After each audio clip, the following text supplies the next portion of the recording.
Hello, welcome again to Otter Creek and Rio Grande.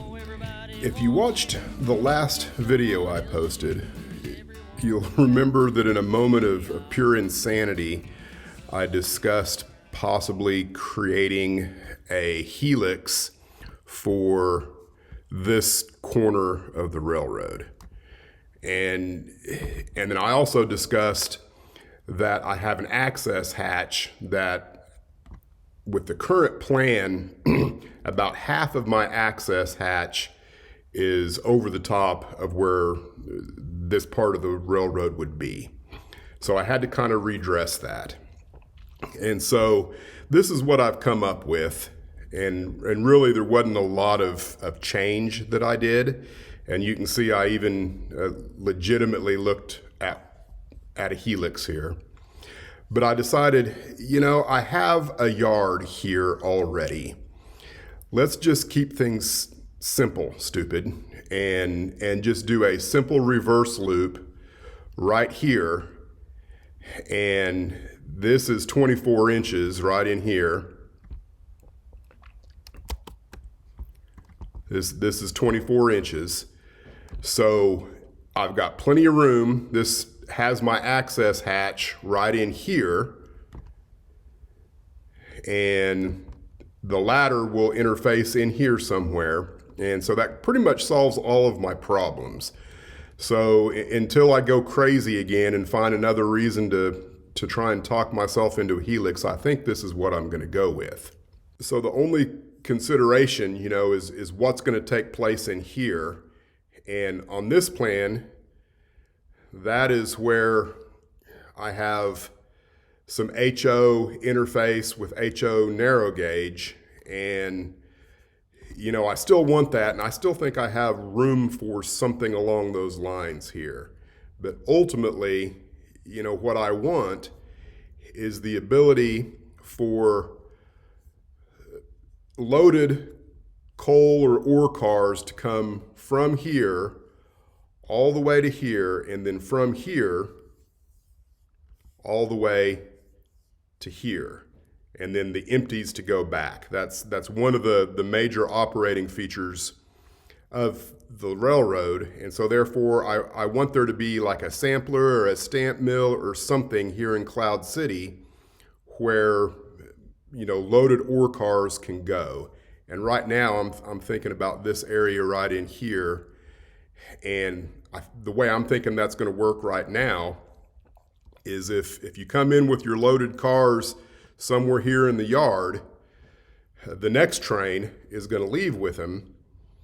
And with the reverse loop, instead of going back through the yard this way, I can actually come off of this track and maybe back around the backside of here to the sampler and use this as almost like an entirely different location, a different city or something like that as far as operations go. And then the empties come back in the same way, back through the reverse loop into a whole nother location. So that's where I'm at on that. And so in all of that babbling, what I've discovered, if I go with this track plan, I can push out these joists here at least another 18 inches. And probably I can do more than that, but I don't think I'm going to need more than 18 inches. So that's going to give me a lot more usable space and more room to create a view block between these tracks and where this track will run. And I can come out here a little bit more and have more mountain. So that's where I'm at and what I'm ready to start doing. So here's my progress at the moment. All I'm doing right now is laying in where the spline roadbed is going to be and trying to figure out exactly where my first splices need to be. And as I've got it right now, I've decided that this splice here needs to come back about 8 inches, about to where that joist right there is. And that will push this splice back that way.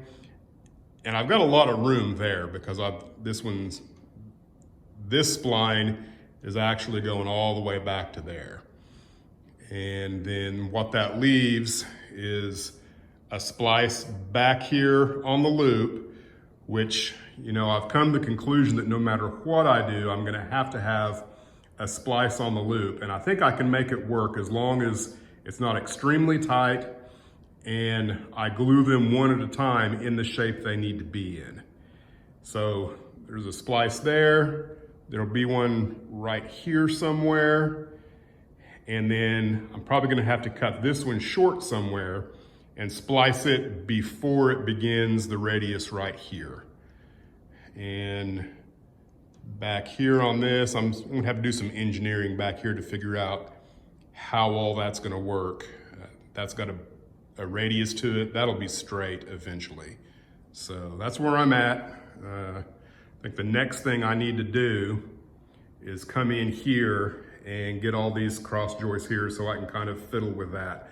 I don't want to glue anything yet until I feel confident that I'm at a point where I can do so safely. I went ahead and roughed in my last piece of spline there, just a single piece. Everything's just one piece. So I can, you know, just kind of figure out exactly what my approach is gonna be. So here's what I'm thinking. Obviously, I've never done this before, so all of my research comes from the internet and YouTube. But I think I'm gonna keep everything where it's at now up to the splice joint that's gonna be right in here. And glue that all up and then come back in and put my risers in.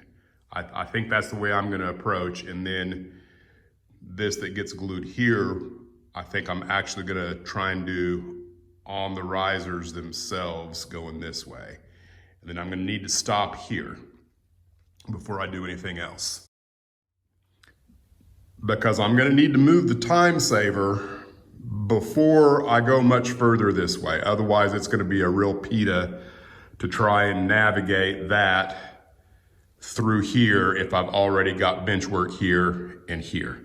So that means probably some time-lapse video, all of this stuff getting organized and done something with. So I'll probably do a little gluing first and then maybe clean this up. I don't know, it just kind of depends on how the rest of my week goes. It's Monday night and I only had about 30 minutes to come in here and think about what I'm doing.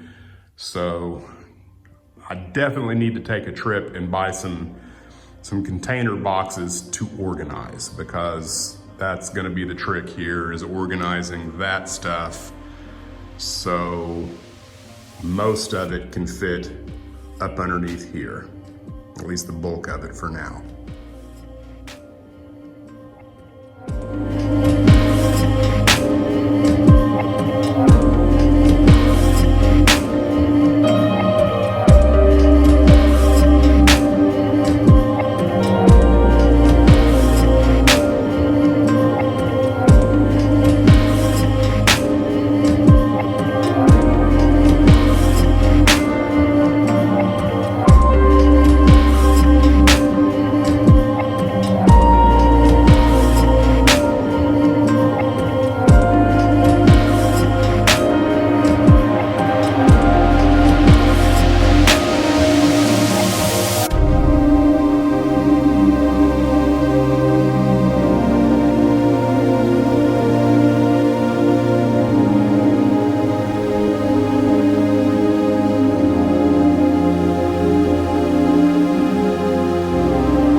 Time saver's been moved.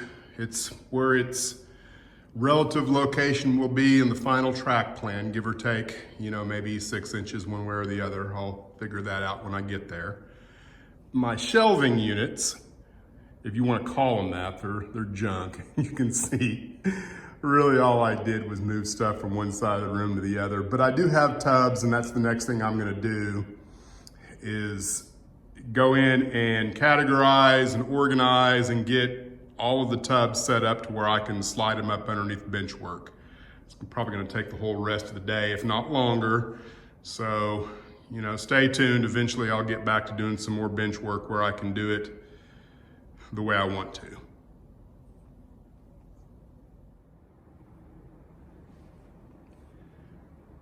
So yeah, that did end up taking like 3/4 of the whole rest of the day, but I did get a lot accomplished, and I've got everything right in here is nice and organized. I don't have a good place to put all of my empty car boxes and stuff. I'll probably need another tub, but for right now, I'm just gonna leave everything over here. So essentially all I did was move everything over to this side, move the time saver, and then move everything back.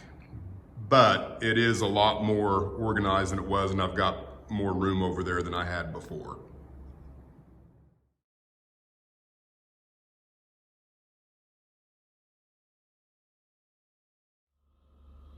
So let me talk a little bit about where I'm at now with the Benchwork and the track plan. I have extended this L-girder down this way and completed the L-girder through here, which now has the joist going across there. I've also gone in and took a rough measurement of all the spline back to this point where they cross each other right here. That measurement came out to be 372 inches. The track plan has that same distance at 397. So I'm give or take within 3 feet of the track plan. And like I said, it was a real rough estimate. I could easily be off by 1.5 feet, I think, because I had to skip over all of the clamps there. But what that means is that at a steady 2% grade to this point on the railroad would give me 7.5 inches of rise, which would be halfway to where I need to be for the town that's on top of all of that. And you can see my 4-foot level there. That's 48 inches to the top of this right here, which is where I'm wanting to go. That would be about halfway. And if all of the rest of my measurements are right, that would mean I'd have about 354 more inches to go before I get there. So whether or not I can get that 48 inches easily is still kind of up in the air. So what I'm considering is, instead of coming here and looping around, if I continue on here and then looping through here, I think I'll gain more run and rise. Now, there's some advantages and disadvantages to that. The advantage would be with the more run, I'm gonna get more grade, which means I can get the height a little easier. And that also means that there'll be less radius, because down here at this end, I've got a pretty tight radius. That's 20 inches, which is the same as staging. So I'm confident that it'll work, but I would rather not have it, because in that area, that's gonna turn into a 3% grade because of the drag of the trains going through the radius. So I would rather not have a full train inside of a 20-inch radius if I can keep from it, especially on a grade.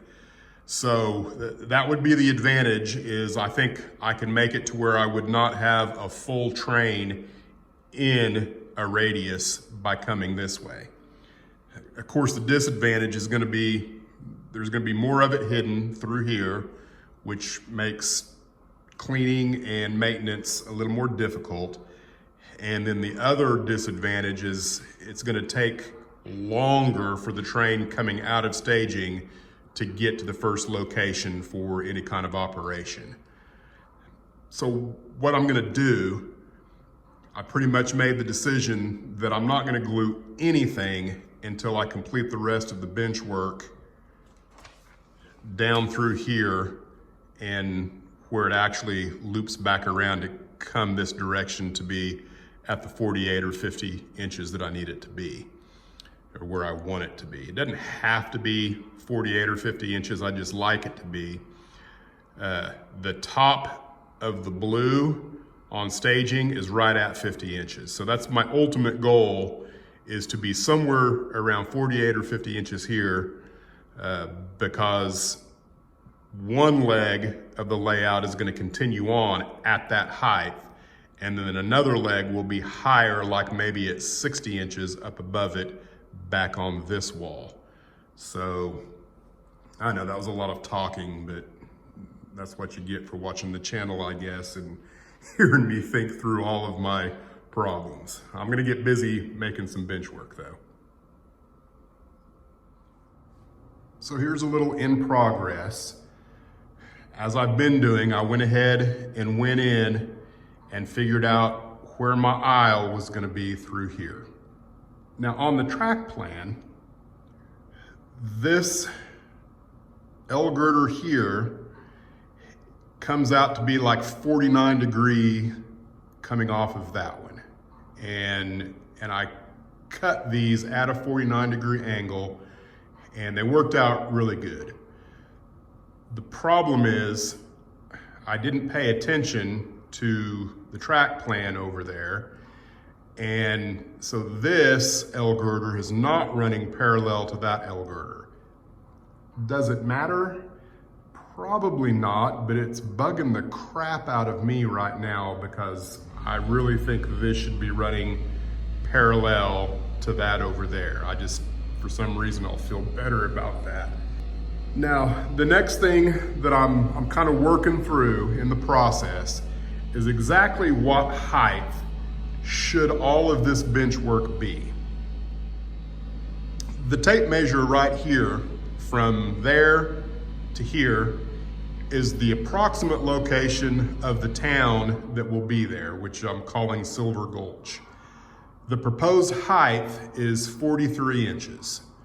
So if all the bench work is the same height here as it is over there, especially as you get over on this side, you're looking at, what is it, something like 17 to 20 inches of vertical height off of the top of the L-girder. And, you know, I'm trying to work out in my own mind if that's a good thing or a bad thing. What I like about it is that I will have lots of room to take deep cuts off of the fascia and really model a lot of mountain scenery beneath the track height. So that's what I'm leaning towards, is keeping this the exact same height as everything else at the moment, and then coming up higher for the actual town itself. And yeah, I know that it's gonna make a lot of risers be pretty high, but I think the benefits of being able to do some dramatic terrain building will be worth it in the end. So I think what I need to do now is maybe figure out what degree that's actually at to run parallel with that, because I haven't cut anything yet. Everything at the moment is left long just because I'm working through everything, making sure I get it right so I don't waste a bunch of lumber. So I think that's probably what I'm gonna do, is figure out what that's gonna be like running parallel and go from there. Well, after a lot of head scratching, I think I've made some decisions on how exactly I'm gonna do this. So this L-girder here, the total length needs to be about 10 foot and 10 inches. So I need two sections that are about 5.5 feet each. Because that would put my splice in the middle, which I really didn't want to do that, but I didn't see any other way to make this end work. So what I'm gonna do is leave me about 16 inches of space from where my aisle is gonna be to where the end of this is. And then I'm gonna do, I guess, I don't even know what it's called, where you have a plate on top of your L-girder there, and then you can put in your joists at different angles. Let me show you what I'm talking about. So this is the L-girder that is across perpendicular to the rest of the benchwork. And then you've got this joist, and on what I'm working on over there, that will probably be pushed back further. But all I will do is take a plate of some kind, stick it there like that, and then you can take your joist, and then you have the ability to kind of put it at whatever angle you want. Of course, the idea is that you end up running kind of perpendicular to your track so that your fascia can very easily be mounted on the outside of these. So that's what I'm gonna do. Now, unfortunately, my lumber yard did not have any 2x3s at all, so I'm gonna have to rip some 2x4s to make about 10 legs for all this over here. I've decided I'm gonna mass produce the legs just because it really doesn't matter how level this is. I mean, I'm gonna get it fairly level, but I'm not gonna painstakingly do anything above and beyond, because the spline is gonna be leveled at the riser, and so will the yard up there eventually. It will be leveled independently of the bench work. Well, I think I've talked enough in this video. So thanks for watching. Stay tuned for more updates, and I'm gonna keep plugging away at it, and I hope you keep watching. Thanks for tuning in.